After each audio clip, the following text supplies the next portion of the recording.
Dr. Daphnie Sicre, how are you? Welcome. So good to meet you, and so wonderful that you find the time to join the Roby Theater Company and usher in the 2021 Spring Playwrights Lab session. Thank you. Thank you. Thank you so much. Thank you. So we know very little about you, and we'd like to know a little more.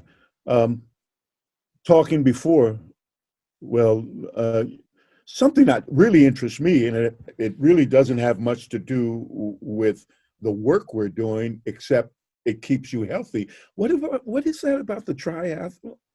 Yeah, I'm a triathlete, and which means, for those who might not know the sport, it's a sport where you swim, bike, and run. And I'm actually an Ironman, and that's like the ultimate triathlon that you aim to reach for when you start doing triathlons. And so that's a distance of 140.6 miles in less than 17 hours. And so you have to literally train for like 6 months to actually attempt to try to finish the finish line. I completed my first Ironman. So I used the combination of training for the Ironman and the discipline of that to help me finish my dissertation and defend. And so I became like Dr. Ironman Sicre, since I was able to do both in 1 week. It was amazing. It was one of the highlights of my life. I can tell you that right now. I can imagine. Congratulations. Most people, dissertations, Ironman is not for Iron Woman. It's not for everybody. This is an elite sport, isn't it? It's a very elite sport in the sense that of what it takes to actually do it. I mean, in that sense of determination, discipline that it will take. Yes, exactly. That's exactly what it's about.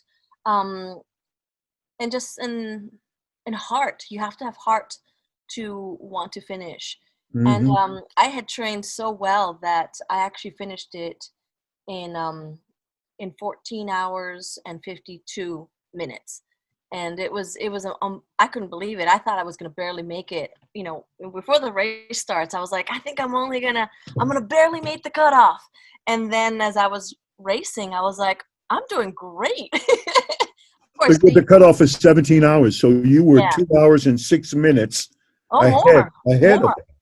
More, because it was 14 and 14. Yeah. So more. So for me, it was, congratulations. That kind of discipline segues right into your discipline as a dramaturg, director. Yep. The whole idea of the theater discipline that comes along with writing. Yes. Writing. Yes. Now, most writers or playwrights have their own system that probably changes with each project and collaboration, but that kind of staying power really serves you in your work. Yes, yeah, absolutely. And my grandmother was a writer. She published 2 books, and there goes my dog. And I remember she used to tell me when I was working on my dissertation, she's like, 15 minutes a day, Daphne, 15 minutes a day. And she was the kind of person who would wake up in the morning and write and spend like an hour writing. And so same thing, like you have to, whatever you're writing, whatever you're creating, you have to develop that discipline where you're coming in and you're saying, okay, this is my goal. I have this chapter. I have this scene. I have this 10-minute play. I have this 1 act, and you need to write it, and you got to go back to it every day too. It's not something that you just write and then you're like, oh, I'm done. I mean, some people are very prolific and they can do that, but that's rare. You have to find that. You're absolutely right. You have to find the discipline to find the time to write it, then rewrite it, then relook at it, and keep working. And you're bringing that process. I hope so. That's to the lab. I hope so. I hope you bring in that. Yes. One of the things, over the last 26 years that the Roby Theater Company has been around, and our Playwrights Lab has been in operations for about the last 18 of those years with various incarnations. Mm-hmm. The last being with Dylan Southard, who was with us for 15 years and just a wonderful guy and certainly a capable dramaturg, etc. And when I went to look, and when Dylan left, and when I went to look for another dramaturg, I put out a call, and I say about seven. There were seven responses. Three of them were very, very qualified, and then there was you, your credentials, what you have a passion for, what you bring to the table. So I'm very happy for that and looking very much forward. Our playwrights, we have about 6 playwrights that have been with us literally for years, and they're looking forward I to can't working wait. with you. I can't wait. I really can't. So we're in good shape. What I want to ask about the structure of the workshop. I know you have probably a syllabus in mind, so to speak, because we talked a little bit about that. But until the playwrights are in place and you get to know each and every one of those playwrights and their work, things will alter once you get privy to all of that. But the discipline, the goal orientation, Mhm. that is, I think, so valuable because we hadn't done that a lot. In some ways, yes, but the way you've spoken about it, I'm looking forward to seeing some plays at the end of it. Oh, pressure. At least to be seeing some first and second drafts from the playwright. So it's very exciting because this is the genesis of the whole theater process. It starts with the playwright, doesn't it? And I love new work. I love exploring new work. I love the possibility of new work. I love what new work can bring to the table, how it contribute to the field, how it can change the field. I love that feeling of having read the first draft of a play and then Mm. years later sitting at a theater and seeing it, and seeing and remembering that first draft and being like, that wasn't in that first draft, but oh my God, that's amazing. And and seeing the different interpretations and seeing these plays grow, it just brings me so much joy. I don't think I have any other words to explain it. Mm. And just being able to work with writers, and you're right, every writer's different. Every writer has a completely different style, different methodology, different pace. And so how do you work, with each of these writers to get them to where they need to be and to let go of fear? Because that's Mm. what inhibits us from sharing our work, from putting our work out there. And I've written a couple plays. I haven't done that in years, but I know what it's like sitting opening night and seeing people's reaction, but the fear that comes before, that moment when someone, you're anticipating, are they going to clap, are they not going to clap? Mhm. And as a writer, you start feeling that fear from your first draft because that's your little baby, and you don't know how people are going to take it, and where is it going to go, and what's going to happen. And sometimes that fear can inhibit the process of whatever you're creating. And so to be able to help these writers achieve their goals, A, set goals, B, achieve goals, 3, overcome any fears, and let's start getting some new work, Yes, start yes. producing some new stuff. One of the things that I found over the years, the Playwrights Lab provides the playwright is a community. Yes. Because usually the writers are on their own. They're in their room firing up their laptop or with the legal pad, trying to figure out how to tell the story they want to tell. And they're on their own, solo, isolated, all most of the time, Yeah. because one probably needs that to figure it out. What the Playwrights Lab does is create a whole community Mm-hmm. of of writers that can bounce off of each other Yep. and still keep their own singular voice, but have somewhere to go where like minds are talking about some of the same principles, some of the same ideas. Mhm. And that has been of a real value to the playwrights. And I'm sure you've seen it in your history as well. Yeah. Yeah. And it I creates look forward to it. I usually attend a lot of the workshops with one ear cocked for it, where I learn so much, uh-huh. and I'm usually doing something in the office. But I've always got one ear cocked to the conversation, because the conversations are so inspiring. It just, for those of us who are wired like we're wired, for this whole creative process that, yeah, some people can't even fathom. This is valuable, valuable, and certainly extremely exciting stuff. I can't. I'm so honored. I am so humbled, and I'm so excited at the same time. This is something I have wanted to be able to work with a theater and be able to provide a service in this way for a long time. And while I was working on my dissertation, I could only work as a dramaturg individually because I had to get my own writing done. But now that that's out of the way, you know, Mhm. I can actually work with other writers, and I can actually, it's just really exciting for me. You know, dramaturg.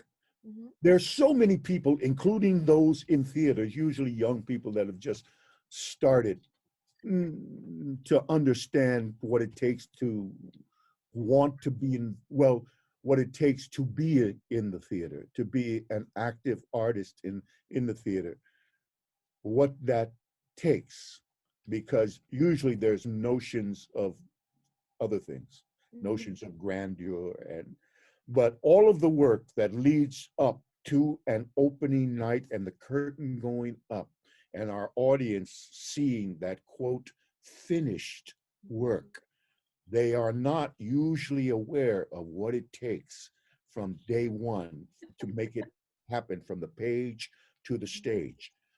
Yep. And and most do not even know what a dramaturg is. Yep. You're absolutely right. They do not know what the definition, or if they've heard of a dramaturg, they have an incorrect definition. Usually, you often, too often, and that's folks in theater as well. The best definition I ever heard of a dramaturg was someone who asked the right questions Yeah. Yep. Yep. of that playwright. Yep. As opposed to the popular belief, they help them write the play. They actually write. No, that's not a dramaturg's job, and it's, yeah. It's about asking So questions, and questions. you know what's interesting is that I have worked with playwrights that they don't know what to do when you're asking them the questions.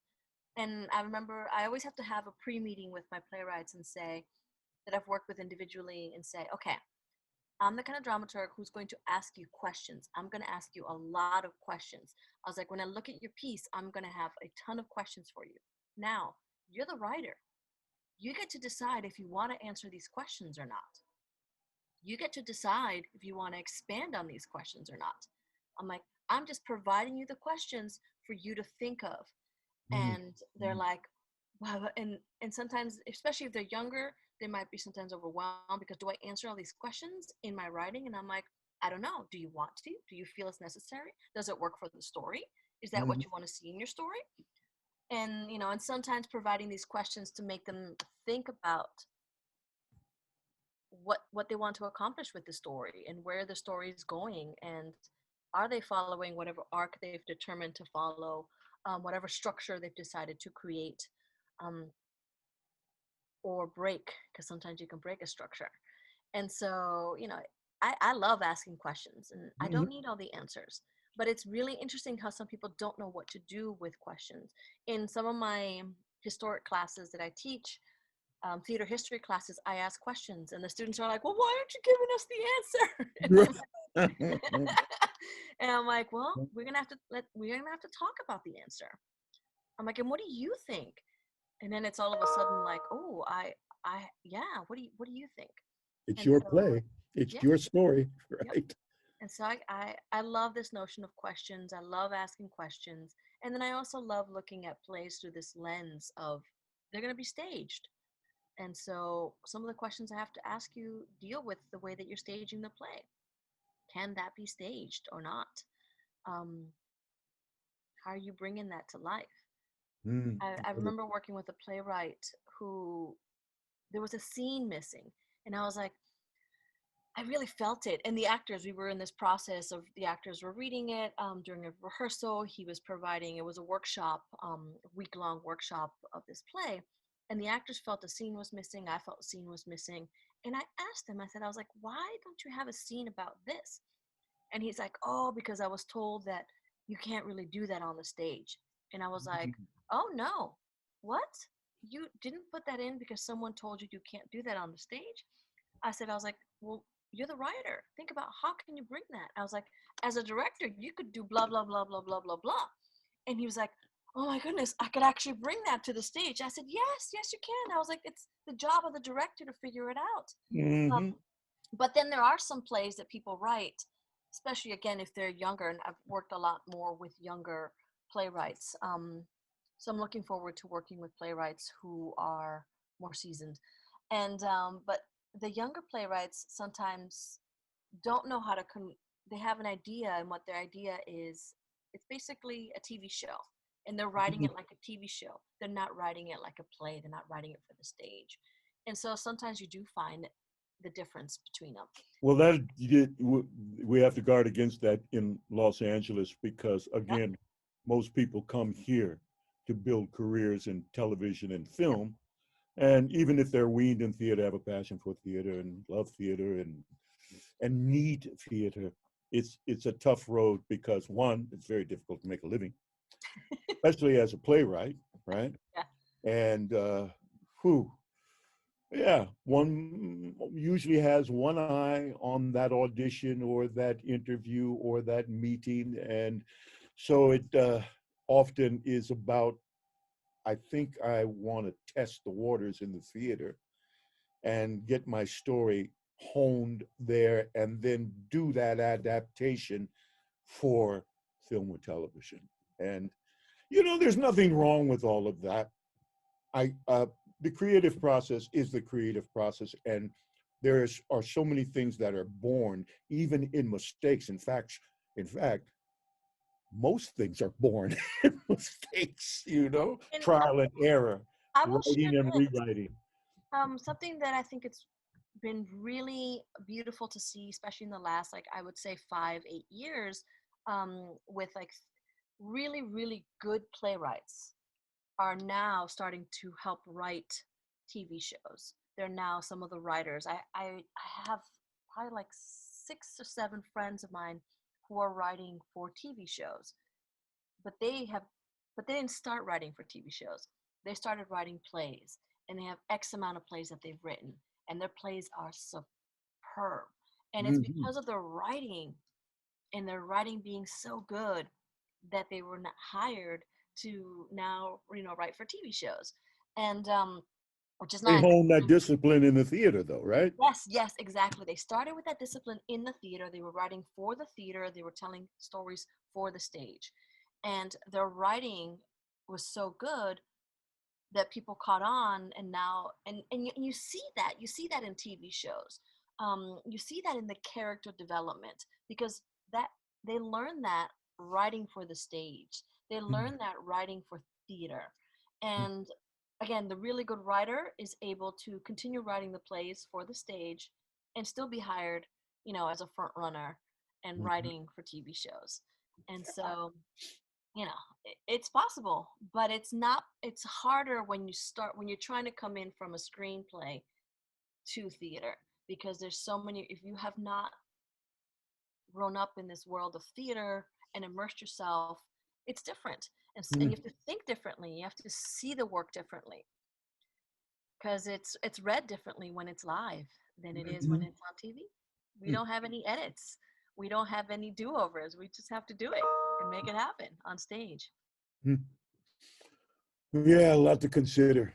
Yeah, Well, we're going to have a great season. I hope so. I Oh can't yeah. wait. Oh yeah. We can, we can do no wrong. Yeah, that's what I always tell all the artists. Everything is possible. Mm, Don't say no. Say yes. No closes the door. Yes keeps the door open. You can always discard, or store something that isn't usable for this project. Put it on the back burner. You'll find a place for it. yep. So this is wonderful. I want to thank you again and welcome again, Dr. Sicre. And we're going to have some fun too. I hope Yeah. so. I hope so. I think Oh, yeah. writing is fun. Writing prompts and exercises, it should be fun. Um, it should be exciting. It should be nervous. It should be like, and all of those things. And so I really hope I can bring that excitement and that fun into the classes and the discussions and the readings and all of that. That's my hopes. I really hope I can achieve. I'm sure it will all happen. It will all happen. And so we'll look forward to the 30th of this month. Yes. And I will see you later.